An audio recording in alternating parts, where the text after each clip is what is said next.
کبھی کبھی زندگی میں ایسا موڑ آتا ہے نا، جب لگتا ہے کہ بس ہر طرف مایوسی ہے، ایک بہت ہی گہرا، بہت تنہا کر دینے والا احساس۔ لیکن کیا ہو اگر اس مایوسی کے پار ایک ایسی حقیقت ہو جو ہمارے ہر ڈر، ہر غلطی سے کہیں زیادہ بڑی ہے؟ چلیے آج اللہ کی رحمت کی اسی بے کنار وسعت کو سمجھنے کی کوشش کرتے ہیں۔ ذرا اس آیت پر غور کیجیے، یہ کوئی عام اعلان نہیں ہے، یہ اللہ کی طرف سے ایک بہت ہی پرسنل، ایک سیدھی پکار ہے۔ وہ کہہ رہا ہے، اے میرے بندو، سوچیں ذرا، وہ ہمیں اپنی طرف نسبت دے رہا ہے، یہ یاد دلانے کے لیے کہ بھلے ہی ہم نے اپنے آپ پر کتنا ہی ظلم کیوں نہ کیا ہو، اس کی نظر میں ہمارا تعلق اب بھی قائم ہے۔ ایک منظر سوچتے ہیں، لاہور کی ایک خاموش اندھیری رات، اور ایک کمرے میں کوئی رو رہا ہے۔ آنسوؤں کے ساتھ ساتھ ذہن میں بس ایک ہی خیال ہے، میں اتنی بری ہوں، میرے گناہ اتنے زیادہ ہیں، اللہ مجھے کبھی معاف نہیں کرے گا۔ یہ ایک بہت ہی عام اور سچ پوچھیں تو بہت ہی تنہا کر دینے والا احساس ہے۔ اب چلتے ہیں کراچی، ایک مسجد کے باہر کا منظر ہے، ایک نوجوان دہلیز پر کھڑا ہے، بس اندر جانے کی ہمت نہیں کر پا رہا۔ دل تو بہت چاہتا ہے کہ اندر جائے، لیکن ذہن میں ایک آواز گونج رہی ہے، میں اور اس پاک جگہ کے اندر، میں تو اس لائق ہی نہیں ہوں۔ اور یہی احساس کمتری اسے اس دروازے سے دور کر دیتا ہے جو اصل میں اس کے لیے کھلا ہے۔ اور تیسرا منظر، آئینے کے سامنے کھڑا ایک شخص اپنے ہی عکس کو دیکھ کر سوچتا ہے، بہت دیر ہو گئی، اب کچھ نہیں بدل سکتا۔ یہ جو سوچ ہے نا کہ واپسی کا وقت گزر چکا ہے، یہ شاید سب سے خطرناک ہے۔ تو یہ تینوں کہانیاں، چاہے وہ لاہور کی رات ہو، کراچی کی مسجد یا پھر وہ آئینہ، یہ سب ایک ہی سچ کی طرف اشارہ کر رہی ہیں کہ اصل مسئلہ وہ غلطی نہیں ہے جو ہوئی ہے، نہیں، اصل رکاوٹ وہ احساس ہے جو غلطی کے بعد پیدا ہوتا ہے، مایوسی، اور یہی وہ زنجیر ہے جسے توڑنا ہے، اور اسے سمجھنا ہی، سمجھیں، پہلا قدم ہے۔ تو پھر سوال یہ ہے کہ معافی کے راستے میں سب سے بڑی رکاوٹ آخر ہے کیا؟ کیا واقعی گناہوں کا پہاڑ اتنا بڑا ہے کہ اسے پار نہیں کیا جا سکتا، یا کوئی اور ہی چیز ہے جو راستہ روکے کھڑی ہے؟ اور جواب آپ جانتے ہیں، حیران کن حد تک سادہ ہے۔ اصل رکاوٹ گناہ ہے ہی نہیں، بلکہ وہ چھوٹی سی سرگوشی ہے جو دل میں ہوتی ہے کہ اب کچھ نہیں ہو سکتا، اب معافی ممکن نہیں۔ سچ پوچھیں تو یہی شیطان کا سب سے بڑا ہتھیار ہے۔ وہ ہمیں گناہ سے نہیں ہراتا، وہ ہمیں اس گناہ کے بعد آنے والی مایوسی سے ہراتا ہے۔ وہ بس یہ چاہتا ہے کہ انسان یہ سوچ کر ہاتھ اٹھانا ہی چھوڑ دے۔ قرآن اس بات کو اور بھی گہرائی میں جا کر واضح کرتا ہے۔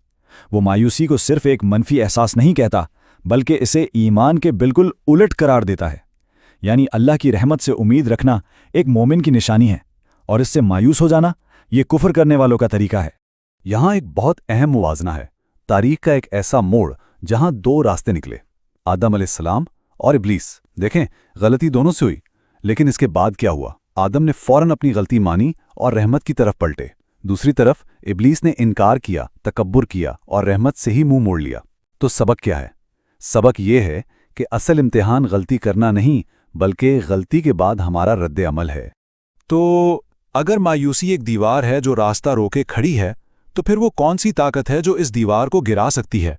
جواب ہے اللہ کی رحمت کی وسعت کو سمجھنا۔ یہ ایک ایسی حقیقت ہے، ایک ایسا سمندر ہے جو ہمارے تصور سے کہیں زیادہ بڑا ہے۔ چلیں اس سمندر کی گہرائی میں اترنے کی کوشش کرتے ہیں۔ 70 گنا، ایک لمحے کے لیے بس اس نمبر پر رکیں، 70x۔ یہ صرف ایک ہندسہ نہیں ہے، یہ ایک پیمانہ ہے، ایک ایسا پیمانہ جو ہمیں دنیا کی سب سے بڑی محبت کا موازنہ کرنے میں مدد دے گا، اس رحمت کے ساتھ جو اس سے بھی کہیں زیادہ بڑی ہے۔ حدیث ہمیں بتاتی ہے کہ اللہ کی محبت اپنے بندوں کے لیے 70 ماؤں کی محبت سے بھی زیادہ ہے۔ ایک لمحے کے لیے سوچیں، ایک ماں کی محبت کیسی ہوتی ہے، اس کی گہرائی، اس کی قربانی، وہ اپنے بچے کو کبھی تکلیف میں نہیں دیکھ سکتی۔ اب اس محبت کو 70 سے ضرب دیں، یہ ہے اللہ کی رحمت کا پیمانہ۔ تو سوال یہ ہے کہ اگر ایک ماں اپنے بچے کو آگ میں نہیں پھینک سکتی، تو جو ذات اس سے 70 گنا زیادہ مہربان ہے، وہ کیسے کسی کو مایوس چھوڑ سکتی ہے؟ اور رحمت کی وسعت کو سمجھنے کے لیے ایک اور مثال دیکھیں۔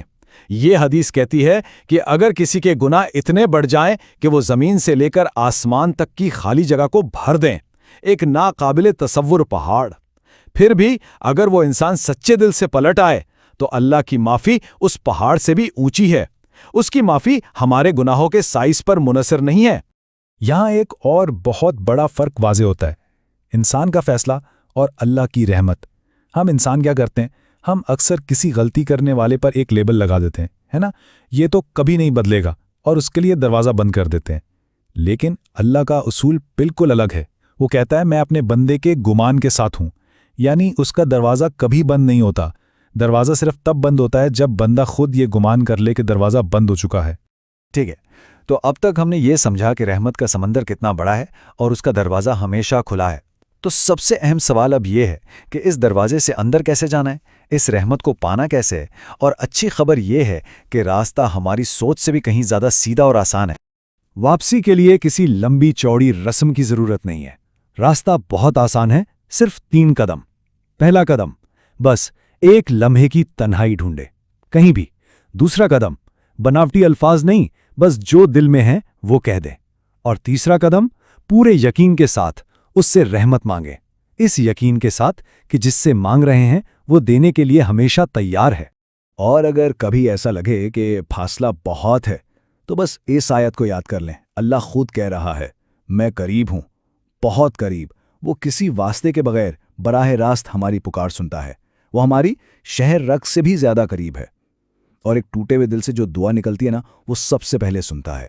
تو آخر میں بس یہی سوال رہ جاتا ہے، اگر رحمت اتنی لامحدود ہے، دروازہ ہمیشہ کھلا ہے اور پکار سننے والا اتنا قریب ہے، تو پھر انتظار کس بات کا ہے؟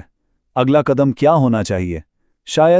شاید اگلا قدم کوئی بہت بڑا منصوبہ نہیں ہے، شاید وہ اگلا قدم بس ایک لمحے کی خاموشی ہے، اسی وقت، یہیں پر۔